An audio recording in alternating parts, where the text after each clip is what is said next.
¿Qué tal, señores, señoras? Bienvenidos nuevamente a un tema más en el aula virtual de cirugía bucal. En esta ocasión vamos a discutir un tema relacionado a la microcirugía, como se le denomina a la cirugía endodóntica o cirugía periapical. Vamos a discutir diferentes aspectos de lo mismo.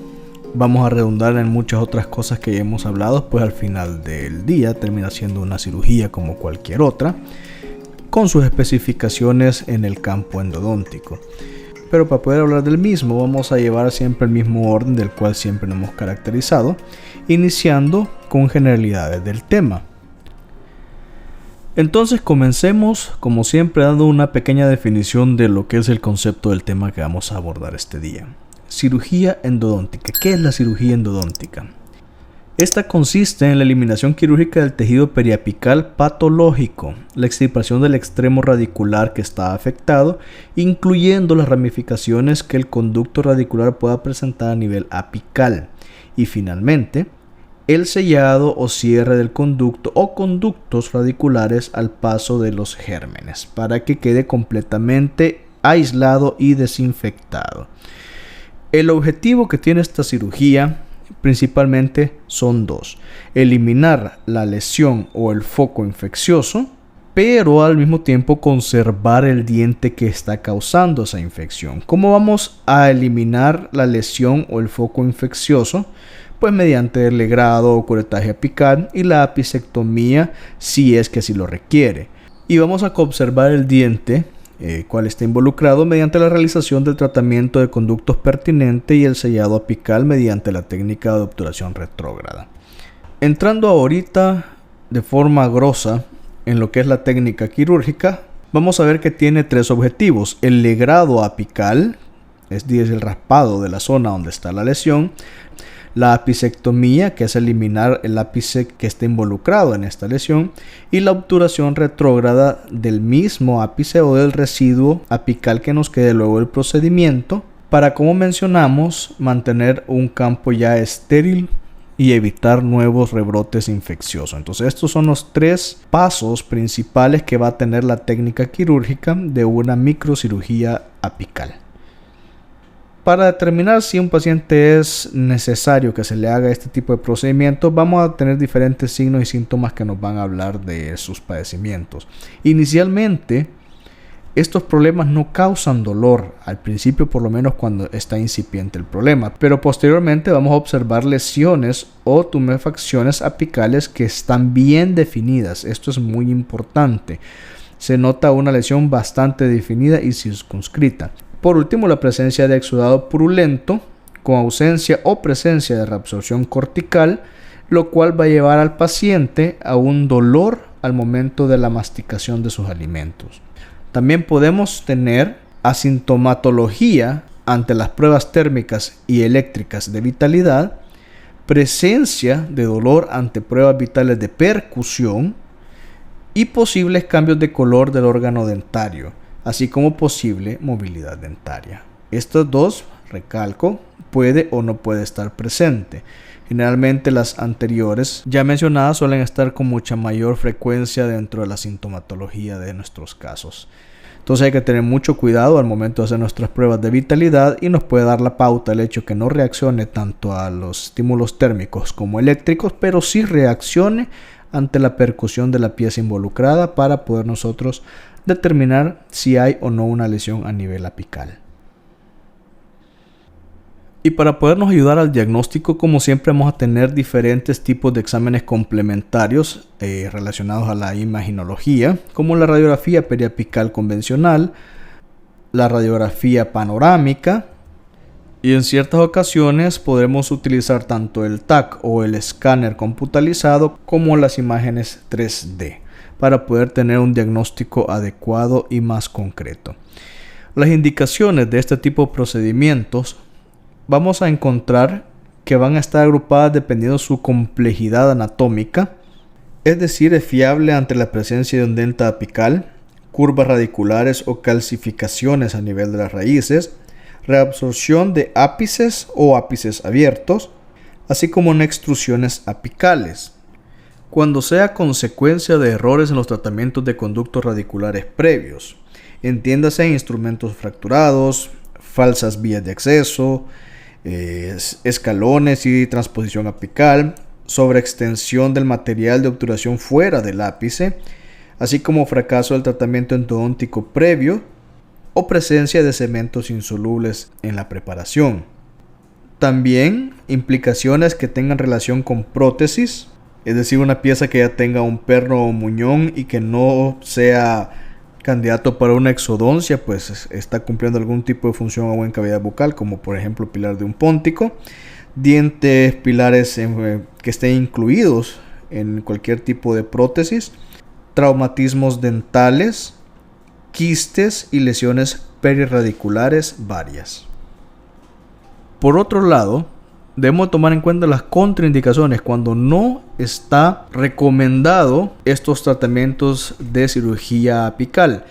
Puede ser por factores locales, es decir, cuestiones endodónticas en el cual ya está debilitada la raíz por tratamientos previos y ya cualquier otro procedimiento pueda ser algún detonante de fracturas, problemas periodontales, porque ya unir lo que es una lesión periapical con una lesión periodontal está completamente contraindicado un tratamiento de este tipo. Relación corona-raíz, en el cual al momento de hacer la apicectomía no nos vaya a quedar con un soporte periodontal deficiente. Fracturas longitudinales a nivel de la raíz, y hay que tomar mucho en cuenta también el costo-beneficio del tratamiento, ya que estos procedimientos suelen ser de muy alto costo económico, en ocasiones casi llegando al precio que puede tener un implante. Entonces debemos de tomar en cuenta también el bolsillo del paciente, si es o no es necesario realizar un procedimiento de esta magnitud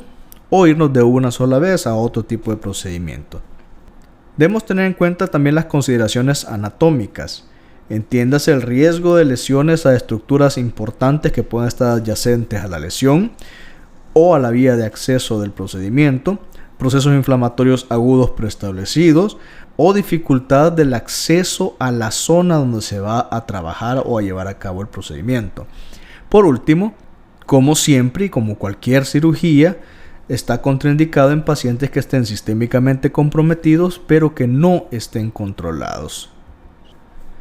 Hablemos entonces de las consideraciones quirúrgicas, siempre tomando en cuenta, como les he mencionado, que este procedimiento no deja de ser una cirugía, solo que todavía más micro que una cirugía convencional. Entonces va a estar siempre regida por los mismos tres conceptos quirúrgicos, los cuales ya hemos mencionado: la diéresis, la exéresis y la síntesis o finalización del procedimiento. Dentro de estas tres etapas quirúrgicas vamos a observar diferentes similitudes y pequeñas diferencias entre un proceso y otro. Durante la diéresis, nosotros vamos a trabajar en la antisepsia y la anestesia, el manejo de los tejidos blandos como el manejo de los tejidos duros, el acceso quirúrgico visual y operativo y el acceso a la estructura radicular por medio de nuestras ventanas óseas si es necesario. Por otro lado, si hablamos de la exéresis, en este procedimiento o en esta etapa vamos a tener el curetaje perirradicular, la resección apical si es necesaria, y si hacemos ese procedimiento vamos a tener que llevar a cabo la preparación apical retrógrada que ya hemos mencionado, así como su respectiva obturación, para concluir, como siempre en cualquier procedimiento, con nuestra etapa de síntesis o finalización del mismo, donde vamos a hacer la regeneración ósea guiada de ser posible, la recolocación y la sutura de los tejidos blandos, darle las indicaciones adecuadas al paciente para que pueda cuidar de su procedimiento postoperatorio y los controles luego de las primeras 48 horas, una semana, al mes, a los 3 meses, para llevar un control de la regeneración adecuada de los tejidos. Entre los materiales que vamos a utilizar para estos procedimientos son bastante similares a cualquier otra cirugía, por eso no vamos a hablar tanto o ahondar en estos temas, ya que pues ustedes pueden encontrar en cualquier lista, incluso cuando hablamos del primer manejo de cirugías, en los primeros temas pueden referirse a ellos y recordar un poco de lo que es el instrumental. Lo que sí va a variar, como pueden observar en las imágenes, es el tamaño de las puntas de este instrumental y las formas de los mismos. Pueden ver de forma cuadrada, de forma redonda, pero los tamaños son muchísimo más pequeños para poder entrar dentro de las cavidades que nosotros hagamos a nivel de hueso y observar directamente la parte apical afectada. Y así como podemos observar estas puntas de espejo que tenemos acá, que las enroscamos generalmente en nuestro mango ya convencional, como nuestros separadores de tejidos, y pueden observar con ángulos de 90 y 45 grados, pero con los extremos romos, aunque algunos tienen zonas dentadas para tener una mejor adhesión a lo que son los tejidos óseos de la zona quirúrgica donde estemos trabajando. Tenemos nuestros eyectores finos, que generalmente están protegidos a nivel de la punta con un capuchón plástico para no lesionar los tejidos circundantes. Tenemos estos forceps, los cuales son, como observan en la punta, bastante finos para poder retirar restos radiculares. Y jeringas de apósito óseo, con los cuales colocamos nuestros compuestos de regeneración ósea. Entre otros, como vamos a seguir observando, quizás la diferencia para la gente que se quiera dedicar a esta área son pequeñas variaciones a nivel de instrumental que las podemos observar acá. Siempre fresas muy pequeñas de bajo calibre. Esto es una punta siempre de micromotor, la cual nos va a generar el proceso rotatorio para poder nosotros desobturar los conductos vía la cámara ósea que hemos nosotros preparado. Estas son puntas de Scaler, las cuales por medio de esta angulación podemos llegar a esas zonas bastante difíciles de acceder a nivel apical, y tienen la diferencia que están forradas con una capa de diamante, están adiamantadas para poder generar una mayor fricción y poder cortar con mucha mayor facilidad que las puntas convencionales de Scaler que siempre nosotros manejamos. Igual por acá seguimos viendo piezas siempre de lo mismo, puntas de espejo para poder tener mejor visualización de la zona. Pero uno de los puntos más importantes para los que quieran manejar este tipo de áreas clínicas, y lo más recomendable, es que la mayoría de fracasos se dan por realizarse estos procedimientos utilizando una visión convencional, lo que ha demostrado aumentar el éxito en un 92-93% de los procedimientos de microcirugía apical es la utilización de microscopios electrónicos, los cuales más y más endodoncistas están utilizando en estos últimos días.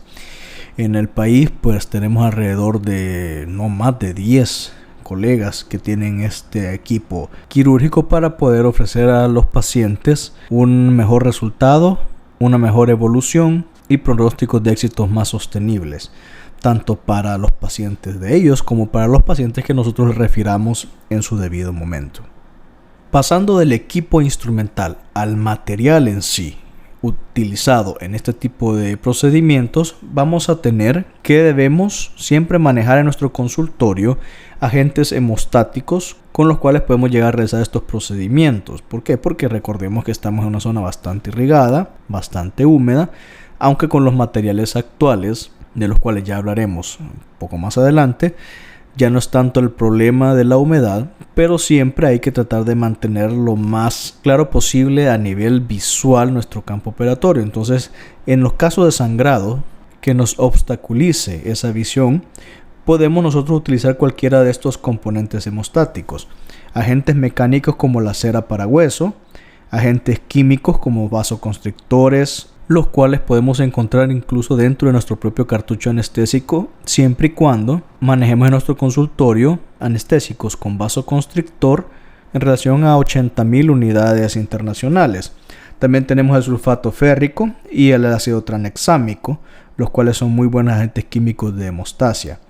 Los agentes biológicos como la trombina y los agentes hemostáticos reabsorbibles, que son el sulfato de calcio, el Helfom, colágeno reabsorbible o la colágena miofibrina hemostática.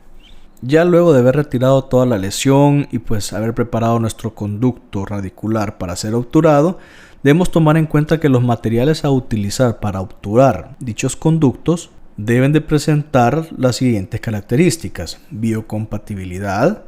deben de ser hidrófobos, de fácil manipulación, el sellado hermético de la retropreparación debe quedar adecuado, deben de presentar una ausencia de contracción al momento de fraguar, no deben de ser reabsorbibles y deben de ser radioopacos para poder ser observados a nivel radiográfico posterior. Y es así como vamos a tener varios o diferentes tipos de materiales que nos van a servir para el proceso de obturación. Entre ellos, pues vamos a tener, se los voy a mencionar, de los que son menos utilizados a los que son más utilizados en la actualidad. Entonces así tenemos gutapercha, amalgama de plata, resinas compuestas, cementos de policarboxilato, ionómeros de vidrio, cementos de fosfato de zinc, cementos a base de óxido de zinc y eugenol como el IRM o el Super EVA, que es un familiar cercano al óxido de zinc y eugenol, pero en lugar de la presencia del eugenol en el líquido lo cambia por el ácido etosibenzoico, reemplazando así al compuesto de eugenol y agregándole minerales como aluminio y sílice en su composición. Y así tenemos los que actualmente son los de primer escoge para estos procedimientos, que es el ya conocido MTA o agregado de trióxido de mineral, así como los cementos de silicato de calcio conocido como el biodentín. Estos dos últimos considerados como cementos cerámicos, que son los de mayor auge en la actualidad en estos procedimientos. Y es así entonces, dentro siempre de la etapa de exéresis de la cirugía periapical, debemos tomar en cuenta que vamos a presentar dos incisiones principales, o dos tipos de colgajo principales, los cuales nos van a ayudar a estos procedimientos. Las incisiones lineales, que pueden ser horizontales o verticales, y las incisiones combinadas, las cuales combinan, como lo dice la misma palabra, tanto incisiones a nivel horizontal como a nivel vertical. Generalmente, entre las incisiones lineales que más se usan es la semilunar, que es la que estamos observando en este momento. Recordemos nuestro tema de incisiones y suturas, al cual podemos referirnos para ampliar más sobre este tema, ya que como observamos vamos a tener muy buena visibilidad a nivel de la zona de la lesión para poder hacer nuestro procedimiento quirúrgico, el cual le vamos a ver paso a paso más adelante. Por otro lado, entre las incisiones combinadas más utilizadas a nivel de cirugía endodóntica, vamos a tener la Whitman y la Whitman modificada. Nuevamente les repito, si quieren ampliar un poco más o recordar un poco más sobre este tema, los invito a que revisen nuevamente el tema de incisiones y suturas. Pero podemos observar que siempre lo principal es mantener la parte de la papila intacta para evitar recesiones a nivel de esta zona. Entonces podemos hacer la incisión a nivel de la encía adherida antes de llegar a la parte de la mucosa, siempre respetando la zona de la lesión. Las incisiones nunca pueden ir sobre la lesión establecida, siempre tienen que estar a nivel de periferia de la misma, dando un buen espacio para que luego al momento de suturar pues haya una buena regeneración de los tejidos de la zona. Entonces aquí observamos que podemos hacerlo a ambos niveles, siempre bajo la pauta de dónde está colocada la lesión que vamos a trabajar. Tenemos también los colgajos triangulares que podemos observar en esta diapositiva, en esta imagen, realizando una incisión subcrevicular de forma lineal y una liberación vertical para evitar algún tipo de desgarro de los tejidos, mucho más cuando la encía en esta zona es bastante delgada.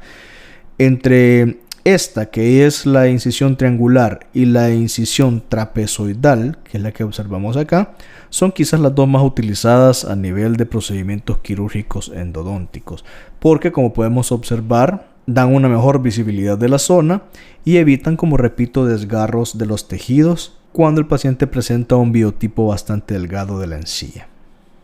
Luego de la etapa del exéresis o los procedimientos que están relacionados al exéresis, nos vamos a la parte final de la síntesis o sutura.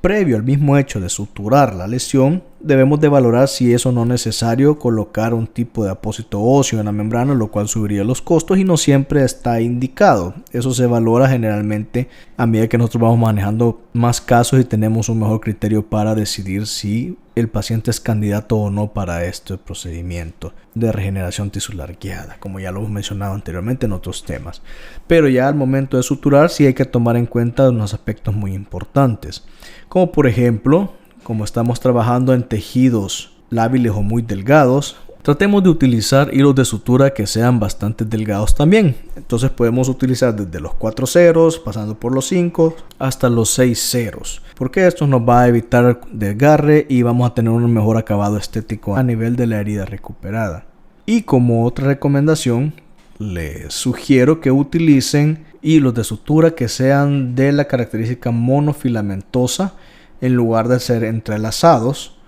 porque como observamos a continuación en estas imágenes microscópicas tomadas a nivel de microscopio, estos son hilos de sutura de diferente calibre, pero lo esencial que quiero que ustedes vean es la diferencia entre multifilamentos y monofilamentos. Como pueden ver acá en esta diapositiva, en estas imágenes, las de polifilamento o multifilamento como la seda negra o el Vicryl tienden a generar espacios donde las bacterias pueden colonizar fácilmente y generar algún tipo de infección. Incluso si vemos acá el Catgut de 6.0 es mucho menor, pero si lo comparamos con un monocril, vamos a observar que hay muchísimo menos espacio donde puedan llegar las bacterias a establecerse, disminuyendo así el riesgo de que el paciente pueda generar alguna infección postoperatoria. Ya de haber realizado nuestros procedimientos quirúrgicos y haber suturado la herida, no debemos olvidar darle las indicaciones correspondientes al paciente para que él también cuide sus tejidos recién operados ya en su casa para tener mejores resultados luego que nosotros hagamos nuestro correspondiente control postoperatorio. Y es así como debemos recordarle que debe aplicarse el hielo en la parte externa de la cara durante 3 a 4 horas por intervalos de 3 a 4 minutos las primeras 24 horas. No levantar el labio para ver el área, o sea, no estar curioseando, no estar estirando los tejidos porque puede soltar los hilos de sutura que recordemos son bastante finos. Realizar el cepillado suave de la zona, una dieta blanda que no tenga ningún tipo de químico abrasivo ni grasa, evitar fumar para los pacientes que son fumadores crónicos y tomar medicamentos en el caso sea necesario, es decir, si le hemos recetado algún anestésico, algún antiinflamatorio o algún antibiótico, dependiendo del caso. Entonces vamos a ver a continuación, para que logremos observar y comprender de mejor medida estos procedimientos, un caso clínico en el cual nosotros vamos a observar todos los procesos y pasos que he mencionado durante el desarrollo de este tema. Veamos entonces el siguiente procedimiento clínico para conocer a detalle lo que implica una microcirugía apical.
Y de esta forma concluimos nuevamente otro tema más del aula virtual de cirugía bucal, el cual espero haya sido de mucho interés para ustedes y los motive pues a investigar un poco más en la bibliografía que les comparto a continuación para que ahonden sobre este tema. Sin más que agregar, los espero en la próxima aula para discutir más temas en relación al área quirúrgica odontológica y me despido hasta la próxima. Pásenla muy bien y sigamos aprendiendo juntos.